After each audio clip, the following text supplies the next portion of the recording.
માં છે ને જેમ આપણી વાર કોઈ આંબળે 11 હોય, હોળીને આજુબાજુના સમયમાં મેળા બહુ ભરાતા હોય, એવી રીતના એક સમયનો મેળો ભરાય. નાની ઉંમરમાં પતિ ગુજરી ગયા પછી બધાય બાળકોને પોતે મોટા કરવાના, પોતાની માથે બહુ જવાબદારી આવી પડી. અને દીકરો માને બહુ કીધા કરે છે, બધાય મેળામાં જાય તો મને પણ મેળામાં લઈ જાજો માં.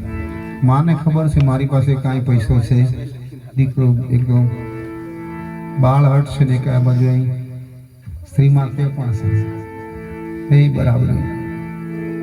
પછી માને એમ થયું કે બહુ હટ પકડે છે તો મારી પાસે કંઈ છે નહીં, પણ ગમે તેમ બહાના કરીને ખાલી ફેરવી લઈને ફરી પાછા ઘરે આવીશ. કોઈ રમકડા જોવે તો બાળક માને મેળામાં ખેંચવા માંડે, લારીની બાજુમાં રડવા માંડે, થોડીક વારમાં પડવા માંડે. માને ખબર છે પૈસા નથી, બધું માંગશે, થોડે આગળ લઈ જાય. પાછળ એક શ્રીમંત માણસ ચાલે છે, એને એમ ખબર પડી ગઈ કે બેન પાસે કાંઈ પૈસા નથી અને હું કદાચ એને લઈ પણ દઉં, 5-25 રૂપિયા આપીશ, પણ આ દુનિયા અત્યારની એવી છે કે ખોટો વિચાર કરતા વાર કરશે જરાક પણ નહીં. પાછો વિચારને વાળી દો, નથી દેવા પૈસા. ધીરે ધીરે ચાલવા લાગ્યા. થોડોક સમય થયો ને કોઈ લારી આવે ને કંઈ રમકડા આવે એવું લાગે ને તો માં નો છેડો તાણી ફરી પાછું બાળક મંડે રોવા માટે અને માં પાસે માંગણી કરે, મને આ લઈ દે. સમય એવો બને છે કે મેળાની અંદર કોઈ નશાવાળા ભાઈઓ છે, થોડો ઝઘડો થયો, એમાંથી બહુ માણસોના ટોળા આવ્યા ને એક બાજુ માં પડી ગઈ, એક બાજુ દીકરો પડી ગયો, બંને જુદા પડી ગયા, વચ્ચેથી નીકળી ગયા. દીકરાનું ભાગ્ય એવું બને છે કે જે આ શ્રીમંત માણસ પાછળ ચાલતો તો એના હાથમાં જ દીકરો આવી ગયો.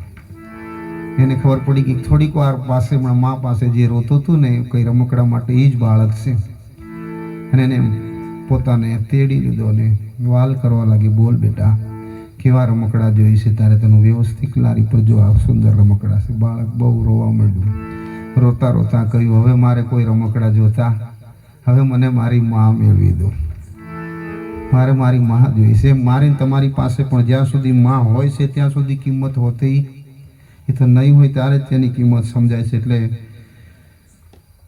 એ ભજન લઈ, 2 દેશી ભજન લઈને પછી મારે પણ ફોન આવવા માંડ્યા છે કે સમય પણ થઈ ગયો છે, આપણે 12 ને 15 એટલે 2 દેશી ભજન સુપર તમને સંભળાય.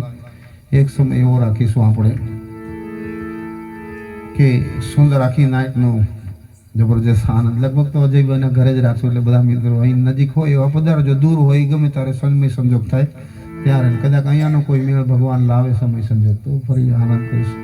પૂરી નાઇટ મળી જાય, થોડું અમને પણ વિહામો ખાધેલો હોય તમે પણ તો તમને મોજ કરાવી શકીએ. એટલે કહે છે તારી યાદ બહુ આવે, મારા પાપને પાણી પડાવે, મારી જનમની દેનારી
લગ્ન હોય, એક ગરીબના આંગણે લગ્ન હોય, પણ મા બાપના આનંદમાં કોઈ ફેર પડે નહીં. ભલે ગરીબનો દીકરો હોય, પણ તારે એક ગીત લગ્ન ગીતની લીટી તમને સંભળાવો.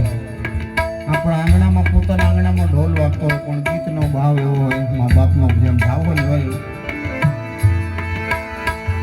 ઢોલા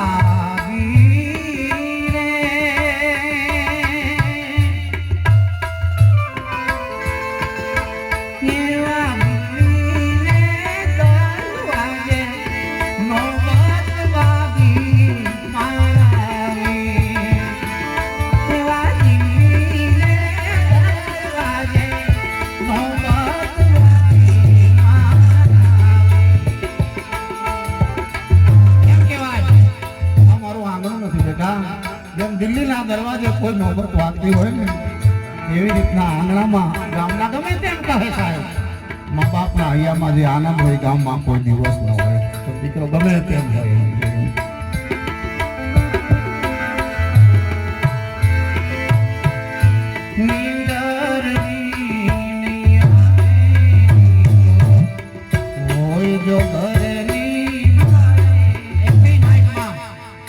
બીજા બધા ઊંઘી જાય, પણ દીકરો કોઈ જગ્યાએ ઘરની બહાર ગયો હોય તો આપણને એમ લાગે કે મારી માં ઊંઘી ગઈ છે. ના, નથી ઊંઘી.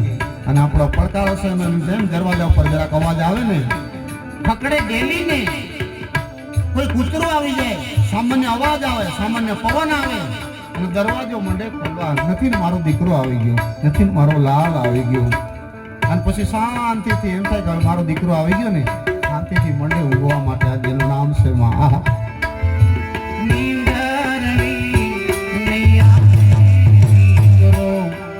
હોય જો ઘરની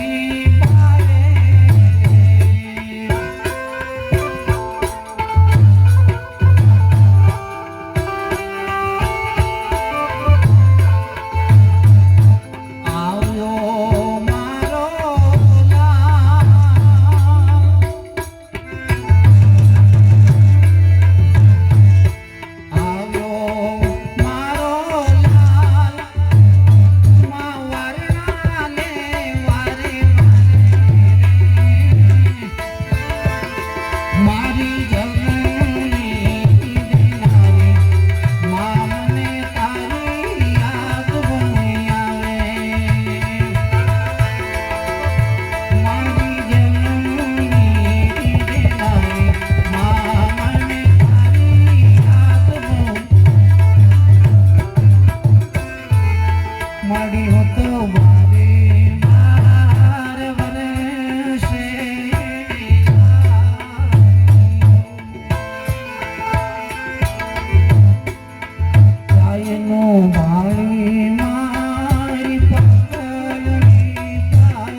એવડા ભજનો છે સાહેબ,